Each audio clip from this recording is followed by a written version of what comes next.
How Datacamp became a leading learning platform. Hey, welcome to the first day of Valentine week with Datacamp.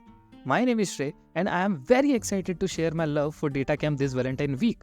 But how? As you may know, Datacamp is a learning platform specializing in data, and because of their high quality content and practice facility, wait. Practice facility, yes.